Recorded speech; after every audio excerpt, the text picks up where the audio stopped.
Bon, on a parlé de sexualité un peu partout cette semaine. La bonne nouvelle, c'est que les cours d'éducation sexuelle reviennent à l'école. L'école primaire, l'école secondaire, on en a parlé hier, on en a parlé lundi, on en a parlé mardi, on en a parlé mercredi. On peut vous remontrer les articles du Soleil et de la Presse, projet pilote d'éducation sexuelle, des contenus pour chaque âge. Et il y avait cet autre article qui disait qu'aucune exception ne sera tolérée, peu importe vos croyances religieuses. Alors, si vous croyez à des fables de La Fontaine, ben vous devrez faire affaire avec la fable de la vie. Maintenant, moi, ce qui m'intéresse ce matin, comment est-ce qu'on fait quand on est prof ou quand on est sexologue ou quand on est parent, peu importe, et qu'on a des ados qui vivent à l'heure du 2.0 et pour qui les pratiques sexuelles n'ont mais vraiment aucune cachette? C'est épouvantable dans le sens, pas que je trouve ça dégueulasse, c'est pas ça que je veux dire, mais c'est épouvantable où on en est rendu. Déjà, des jeunes là, du primaire là, ont déjà vu des doubles pénétrations, des triples pénétrations, cream pie, gangbang, tout ce que vous voulez. Il n'y a pas de fin. Même sur Internet, il y a des niches spécialisées selon ce que tu recherches. C'est l'autoroute du sexe débridée. Mais est-ce que c'est ça la réalité? La réponse, évidemment, c'est non. Mais quand tu es dans ta tête d'ado, là, et que tu es un vieux crouton comme moi, qui est dans la quarantaine, qui est parent d'une ado, entre autres, ou qui est prof et qui doit enseigner ça, c'est quoi l'approche, là? Comment est-ce qu'on prend ça? Alors, on a le plaisir d'avoir Geneviève Marié, qui est sexologue et psychothérapeute dans la région de Québec, qui pratique là-bas, qui est au bout du fil avec nous. Bonjour. Bonjour. Bonjour. Écoutez, merci d'être avec nous. Ça me fait plaisir. Merci à vous de l'invitation. Oui. Mais moi, évidemment, j'ai une fille de 16 ans, ma plus jeune. Elle est au secondaire. Évidemment, elle ne sera pas touchée par le projet pilote parce qu'on n'est pas parmi les écoles qui seront dans ce projet-là. Mais si je l'étais, là, et là, elle a son cours, elle est en secondaire 5, ça commence, cette affaire-là. Par quel bout on commence quand on s'adresse à des ados puis qu'on doit parler d'éducation sexuelle? Souvent, ils en savent plus, entre guillemets, là, je ne sais pas si c'est des connaissances comme telles, que bien du monde, là. En fait, votre introduction était vraiment géniale aussi. C'est important de noter que effectivement, les jeunes sont en contact avec leur première image pornographique selon les études aux alentours d'à peu près 11 ans. Donc, et comme vous dites, c'est une autoroute sans fin. Donc, les images auxquelles ils sont confrontés, ben, ce sont des images vraiment de génitalité ou de pratiques sexuelles qui se font vraiment, en fait, très peu dans la réalité. Oui. Donc, c'est vraiment un choc souvent pour les jeunes. Puis pour avoir donné des cours d'éducation à la sexualité au secondaire, j'ai eu beaucoup de réactions de ce genre-là. Souvent, je posais la question aux élèves, puis il y en avait beaucoup qui me disaient, madame, moi, à 8 ans, en faisant une recherche sur la communauté urbaine de Montréal, il tapait CUM, C-U-M, sur Internet, et puis là, il tombait sur des sites vraiment, d'éjaculation et extrêmement perturbants pour un jeune. Oui. Alors, c'est ça. Donc, c'est sûr que quand vous dites les jeunes ont des connaissances, les jeunes n'ont pas de connaissances. Les jeunes ont des images en tête, ont de la pression aussi parce que ils se disent, mon Dieu, c'est-tu comme ça que ça se passe? Donc, ils n'ont pas vraiment de connaissances. Puis, l'éducation à la sexualité, en fait, elle est d'autant plus pertinente à l'heure où l'Internet en fait, la pornographie est tellement accessible pour justement remettre les pendules à l'heure, puis aider les jeunes à défaire ces fausses croyances-là, essayer de travailler aussi ces images-là, puis de leur proposer un modèle de sexualité qui est sain, qui est vrai, où il y a du respect. Donc ça, c'est vraiment très, très important. La question aussi que vous souleviez tout à l'heure, c'est est-ce que les profs vont être en mesure d'aborder ce sujet-là? C'est sûr que c'est quand même sérieux.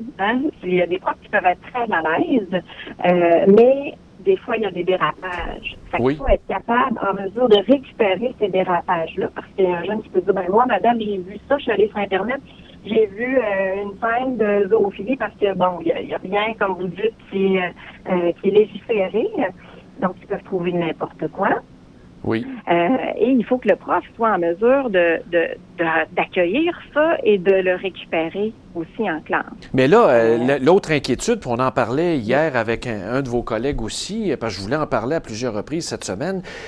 Là, on semble dire que ce sera le personnel en place qui va enseigner ça. Je ne sais pas si c'est définitif, là, mais ça n'a pas de bon sens. En fait, non, ça n'a pas tellement de bon sens. Puis c'est une déception aussi pour les sexologues parce que vous savez que la profession de sexologue, en fait, au Québec, c'est le seul endroit en Amérique du Nord où on offre une formation universitaire, baccalauréat en sexologie. Maintenant, même, l'UQAM offre une formation doctorale en sexo. Oui. Donc, on a une expertise qui est exceptionnelle, là. Et c'est un peu paradoxal que le gouvernement n'utilise pas les ressources qui sont ici, les ressources qui sont compétentes.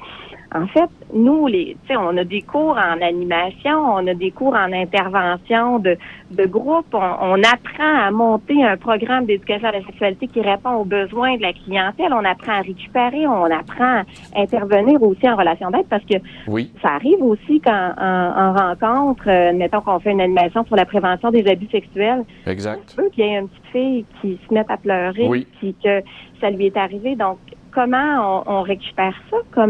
Donc, il y a beaucoup d'habiletés que les sexologues ont développées de par leur formation académique qui sont nécessaires. Puis, c'est pas une matière comme l'histoire, par exemple. Si on donne une mauvaise information, mais ça peut avoir des répercussions très importantes sur le développement sexuel de la personne. Ça peut avoir des répercussions au niveau de la santé. Et puis, on le voit aussi en thérapie. À quel point tout le système de pensée, toutes les cognitions, les croyances, c'est tellement important dans la construction de la sexualité. Donc, s'il y a des informations qui ont été mal transmises, il y a des choses... c'est facile de traîner ça, puis après ça, de grandir avec ça, puis que ça vienne perturber éventuellement dans sa vie future. Mais je voulais vous dire, moi, j'ai travaillé aussi avec une compagnie qui s'appelle Productions Pas de Panique sur des trousses éducatives. Ça s'appelle Excursion pour une sexualité intelligente et responsable dans les écoles secondaires. Et l'objectif, c'était un peu ça. C'était de pallier finalement au fait que les cours d'éducation à la sexualité n'étaient plus dans le cursus scolaire. Et donc, c'est vraiment, en fait, c'est une fiction de 25 minutes. On traite justement de la performance liée à la sexualité. On traite de toutes les fausses croyances, de l'influence des pères, de la séduction hypersexualisée, de l'authenticité. Puis, c'est un vidéo de 25 minutes qui est vraiment fait de façon extraordinaire par l'équipe des Productions Pas de Panique. C'est des comédiens professionnels, connus. La réception des jeunes est géniale aussi parce que c'est drôle. Ça tourne finalement un peu au ridicule. Et donc, moi, j'ai rédigé le guide d'accompagnement pour l'enseignant. Alors, c'est vraiment un outil qui permet justement à l'enseignant de rester dans une ligne puis d'éviter justement de déraper, puis comment revenir sur certaines situations, parce que ça prend vraiment des lignes directrices puis des balises très, très, très, très, très serrées si ce n'est pas des professionnels formés pour donner le cours. Oui, moi je pense que ça prend des professionnels. On a affaire à des classes d'ados et peu importe. Là, admettons, là, je vous mets dans la situation chez nous. Bon, c'est un prof masculin qui est pogné pour enseigner ça. Il est à l'école, puis il peut être... moi, je ne serais même pas capable, là, parce que, bon, les filles dans la classe, ils ont 14, 15, 16 ans, peu importe. Ça parle de cul à temps plein. Alors, je voudrais même pas me retrouver dans une situation inconfortable où je serais mal à l'aise. À un moment donné, tu sais plus comment agir quand tu es un gars. En plus, c'est pire, là, il me semble. Puis quand tu es une femme, tu es victime de tous les commentaires des gars dans la classe. Ça devient, je pense que ça devient intenable. Hein? Pour enseigner la sexologie, ça prend des professionnels. Oui, ben c'est ça. Nous, on aborde, puis tu sais, souvent, on va le voir, là, les premières rencontres, quand le groupe nous connaît pas, bon, ils vont essayer là, des petits... ils vont tester un petit peu. À partir du moment où ils voient la solidité, puis en fait, c'est une science qu'on enseigne. C'est une science de la vie. La sexualité, c'est une dimension intégrale de la personne humaine. Puis aussi, les gens, tu sais, ça fait peur quand on dit, bon, un programme d'éducation à la sexualité. C'est de l'éducation à l'affectivité, à la vie affective.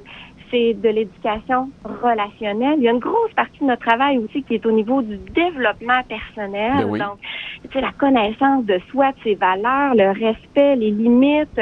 Donc, on parle pas juste de génitalité. Donc oui, effectivement, ça va faire partie bon, si on aborde la pornographie, inévitablement, on n'aura pas le choix de revenir sur certaines pratiques sexuelles, mais on fera jamais ça dans un groupe de jeunes enfants où il y a comme des étapes aussi à franchir. Puis d'abord et avant tout, ça part de soi comme personne. Hein? C'est une dimension de notre personne, de la personne humaine, en fait. Là. Oui, moi, je vous dis, c'est plus important et fondamental que le cours, par exemple, d'éthique et culture religieuse, où on a demandé à des profs de s'improviser, puis de lire ça pendant l'été, puis de revenir avec un cours monté. C'est plus profond que ça, c'est grave. Oui. Moi, j'aimerais que ce soit... En tout cas, on verra au terme de l'expérience pilote ce que ça va donner. Je vous remercie beaucoup. D'ailleurs, la trousse que vous parlez, on l'a montrée à l'écran pendant l'entrevue. Oui, on voit ça, cette excursion, les productions Pas de panique. Alors, les gens peuvent aller consulter. Je vous remercie d'avoir pris le temps.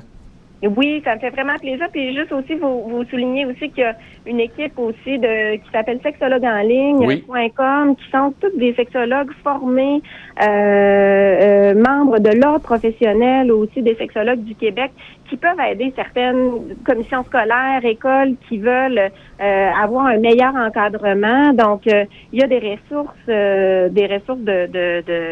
de sexologues qui sont à votre disposition, l'ordre professionnel aussi des sexologues. On verra ce que ça donne pour la suite, mais moi aussi, j'espère de tout cœur qu'on puisse, qu'on soit en mesure de pouvoir aider les jeunes. Puis les sexologues, ce sont des gens passionnés. Donc, j'aimerais ça qu'on puisse contribuer, ben oui. Oui, exactement, contribuer puis aider les jeunes. Ben, donc, merci je vous remercie infiniment aussi, M. À la prochaine. Au revoir. Plaisir, au revoir. Alors, c'est Geneviève Marié qui est sexologue et aussi psychothérapeute. C'est l'appellation maintenant que l'Office des professions nous demande d'utiliser parce qu'il y a de la psychothérapie aussi de fait quand on va consulter un sexologue. C'est pas juste une histoire de mécanique. « Hey, j'ai plus d'érection, peux-tu me prescrire une pilule? » Premièrement, on ne peut pas prescrire des pilules quand on est sexologue. Ce ne sont pas des médecins. Et évidemment, souvent, dans les deux oreilles que ça se passe.